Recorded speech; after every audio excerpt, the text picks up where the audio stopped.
नमस्कार दोस्तों, मैं हूं दिव्यांश। स्वागत करता हूं आपका दिव्यांश बर्थरे यूट्यूब चैनल पर। आप में से काफ़ी स्टूडेंट का एक कॉमन क्वेश्चन हमेशा से रहा है कि सर वोकेबलरी को याद कैसे किया जाए।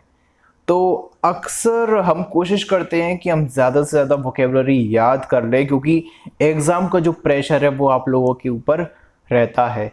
तो मेरे हिसाब से जो मोस्ट ऑफ द स्टूडेंट्स करते हैं वो कोशिश करते हैं कि ज़्यादा से ज़्यादा एक ही दिन में याद करने की कोशिश करते हैं वोकेबलरी को। जैसे कि उन्होंने एक दिन बनाया, उन्होंने सोचा कि आज इसी दिन हम सारी की सारी वोकेब याद करने की कोशिश करेंगे, ज़्यादा से ज़्यादा, पूरी की पूरी तो नहीं, ज़्यादा से ज़्यादा वोकेब याद करने की कोशिश करेंगे। और देन नेक्स्ट डे भी वो सी करते हैं, नई वोकेबलरी याद करते हैं, देन उसके बाद फिर नई से करते हैं। तो सब कुछ क्या हो जाता है ना, दिमाग में हौच पौच हो जाता है अच्छा खासा, और रिजल्ट ये निकलता है कि आपको बहुत ही कम वोकेबलरी याद रह पाती है और आप भूल जाते हैं। मेन चीज है वोकेबलरी का भूलना। देखिए, याद आप लोग कर लेते होंगे, आई एम 100% श्योर। आप उस मीनिंग्स को, उन जो मीनिंग्स जो आते हैं उनको आप अच्छे से याद कर लेते होंगे, लेकिन वो उस दिन के लिए तो पूरी तरह से आपको याद रह जाते हैं। लेकिन यदि कोई आपसे 5, 6, 7, 8, 10 दिन बाद अगर आपसे पूछेगा तो आप भूल जाएंगे, आपको बहुत ही कम याद रहेगा। तो सबसे पहले तो आप ये बात समझिए कि इस दुनिया में कोई भी व्यक्ति हो, अगर कुछ याद करता है तो 100% वो याद नहीं रख सकता, भूलता है। लेकिन होता क्या है, जब हम इंग्लिश करते हैं, इंग्लिश में जब हम मीनिंग्स को याद करते हैं तो हम याद तो करते हैं इसलिए कि हमें 100% याद रहे, लेकिन अधिकतर लोगों के साथ क्या होता है, उनको केवल 30 से 40% चीजें याद रहती हैं और 60% वो भूल जाते हैं। जबकि होना ये चाहिए कि यदि आप याद कर रहे हैं तो आपके कम से कम 70 से 80%, 70 to 80% आपको मेमोराइज रहना चाहिए।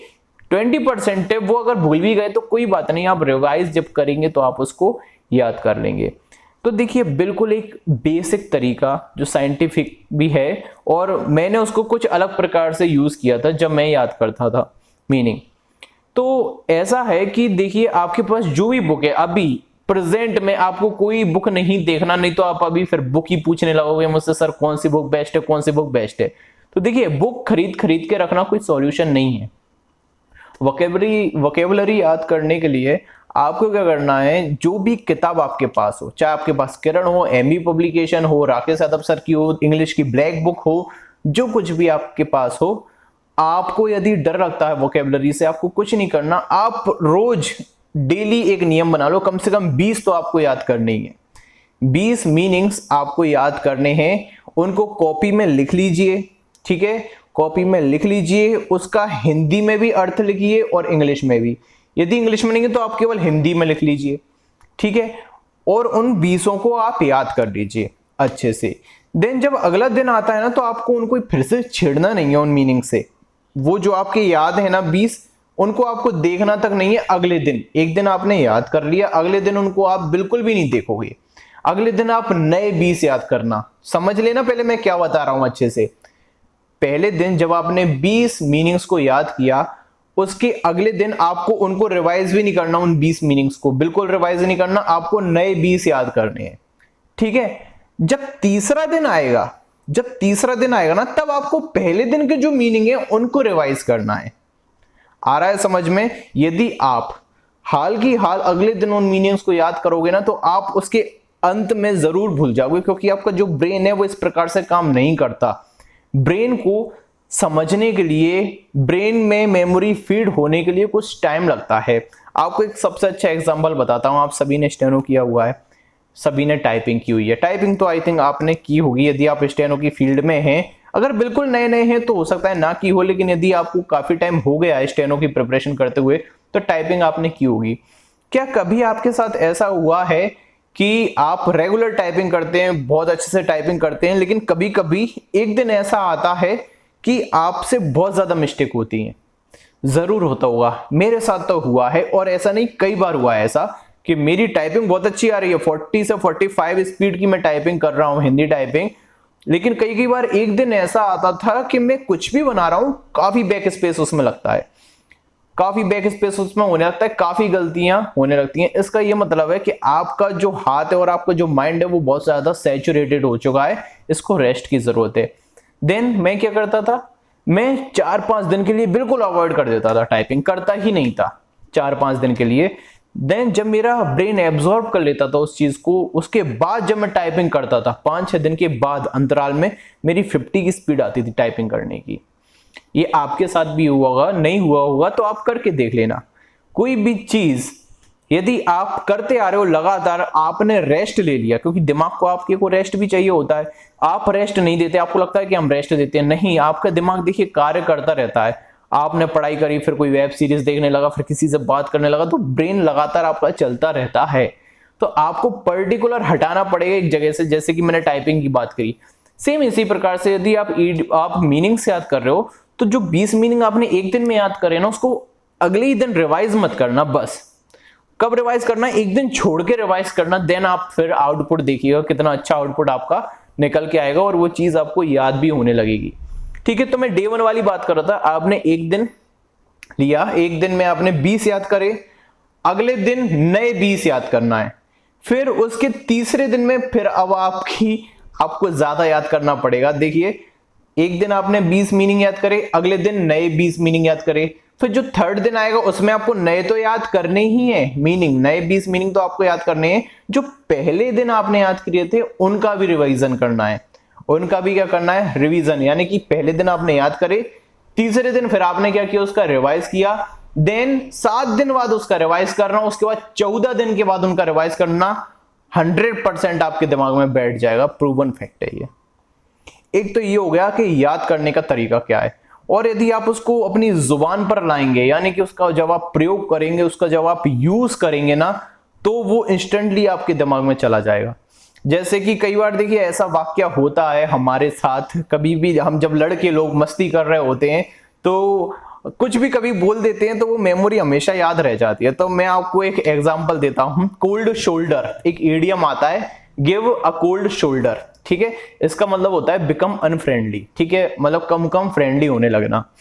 तो मुझे एक अच्छा याद है, एक वाक्य, एक मेरा दोस्त था, तो हम ऐसे ही घूम रहे थे, तो वो बता रहा था उसकी कोई गर्लफ्रेंड होगी, उसके बारे में बता रहा था कि यार भाई कि वो लड़की थी यार, कि मुझे बहुत चाहती थी, अब पता नहीं उससे क्या हुआ है यार, अचानक से वो अजीब सा व्यवहार कर रही है यार, कोल्ड शोल्डर दे रही है मेरे को। अब मुझे इतनी हंसी आई ना, उसने जब उसका यूज कर लिया। देखिए वाक्य में कोल्ड शोल्डर का मतलब क्या होता है, अनफ्रेंडली होना। उसने ऐसा मूवमेंट बनाया, ऐसी बातों का मूवमेंट बनाया, और उसने मुझसे बोला कि यार वो मेरी जो गर्लफ्रेंड है वो मुझसे बात नहीं कर रही है, कह रहे यार कोल्ड शोल्डर तो नहीं दे रही। तो वो मीनिंग मुझको इतना अच्छे से याद हो गया ना, अगर आपने ऐसे रिलेट करके मीनिंग को याद कर लिया या इडियम्स को याद कर लिया, इडियम तो आराम से किए जा सकते हैं रिलेट करके, मैं गारंटी दे रहा हूं आप मरते दम तक नहीं बोलोगे उस चीज को। अब वो लाना कैसे, वो आपके ऊपर डिपेंड करता है।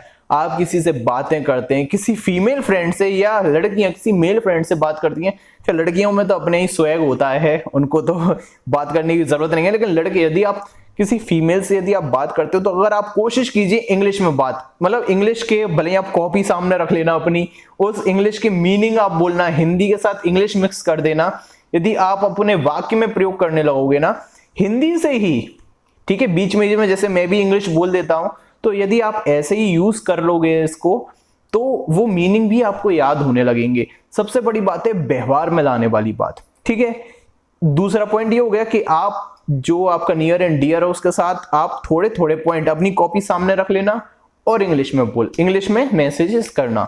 जब मैं स्टार्टिंग था, जब मुझे इंग्लिश का शौक चढ़ा था पढ़ने का, तो जब भी मैं मैसेजेस करता था व्हाट्सएप पर, फेसबुक पर, किसी से भी बातें करता था, तो मैं इंग्लिश में ही लिखता था। ठीक है, मीनिंग अपने सामने रख लियो और उसको टाइप कर रहा हूं मैं इंग्लिश में।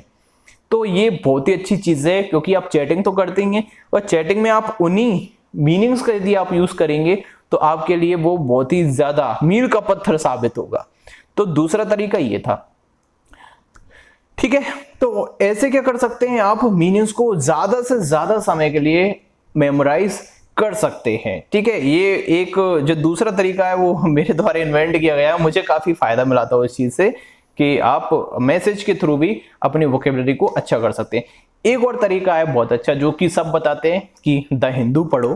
ठीक है। तो मैं बिल्कुल नहीं कहूंगा आपसे कि द हिंदू पढ़ो आप वोकैब को स्ट्रॉन्ग करने के लिए, लेकिन हाँ ये जरूर कहूंगा यदि आपकी आदत है करंट अफेयर्स पढ़ने की, क्योंकि एसएससी में भी आता है और आप इंग्लिश मीडियम से हो, तो बिल्कुल आपको द हिंदू पढ़ना चाहिए। उससे आपकी वोकैब बहुत ही ज्यादा स्ट्रांग होगी, क्योंकि अब जब पढ़ोगे आप उसको तो वो मीनिंग आपके लिए फैमिलियर हो जाएगा।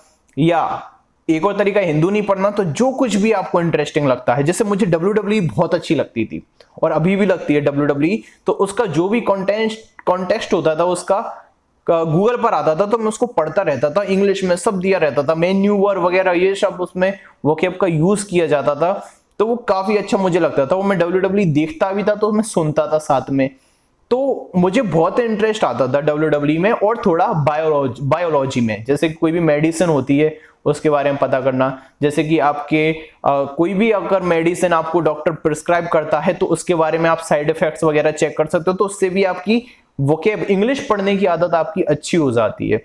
तो आपको अपना इंटरेस्ट ढूंढना पड़ेगा कि आपको किस में इंटरेस्ट है।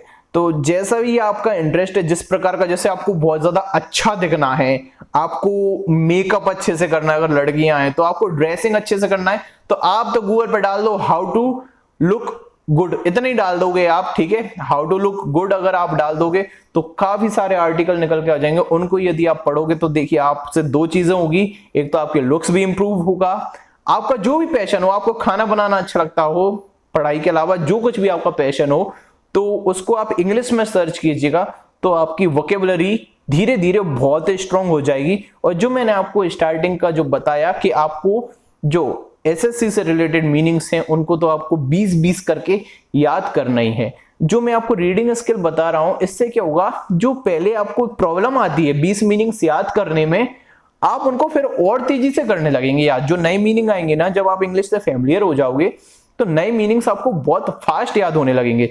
जैसे कि यदि मैं आपसे बोलूं कि हिंदी याद कर लो, हिंदी में भी होते हैं पर्यायवाची शब्द, आप उनको एक दिन में 100 याद कर लोगे, गारंटी से बोल रहा हूं आपको, क्योंकि हिंदी आपकी नेटिव लैंग्वेज है, ठीक है। यदि उसमें अनुज, अग्रज ऐसे शब्द भी आ जाए तो आप उसको सुता, सुता यानी क्या होती है, पुत्री, ठीक है। तो ऐसे ऐसे शब्द आ जाएंगे तो आप उनको भी बड़े आसानी से याद कर सकते हो। सेम इंग्लिश का है, बस एक बार फैमिलियर होने की क्या है, आवश्यकता है, ठीक है। तो इसको आप करके देखना कोशिश ये वाले तरीके से, और अपना भी आप तरीका बना सकते हैं। लेकिन ये आपने मुझसे पूछा था मैं कैसे करता था, तो मैंने उसका आंसर आपको दे दिया। तो इसी प्रकार से आपकी वोकैब स्ट्रांग हो जाएगी। और जो बिल्कुल नए स्टूडेंट्स हैं वो तो इसको प्रैक्टिकल करना इसका स्टार्ट कर दीजिए, बहुत बेनिफिशियल होगा।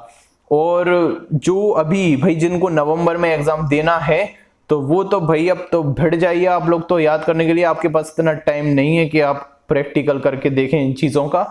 ये उनके लिए जो 2020 का एग्जाम देना चाहते हैं, और जो 2019 का देना है उनके लिए तो भाई आप तो केवल किरण या एमबी पब्लिकेशन या जो भी आपके पास बुक हो वोकैबुलरी, उसमें जिसमें प्रीवियस ईयर के सिनोनिम्स दिए हो, बस कोई सी भी बुक हो प्रीवियस ईयर के सिनोनिम्स होने चाहिए, वो आपके लिए बहुत ही ज्यादा बेनिफिशियल रहेगी, ठीक है। मिलता हूं आपसे नेक्स्ट वीडियो में, तब तक के लिए नमस्कार।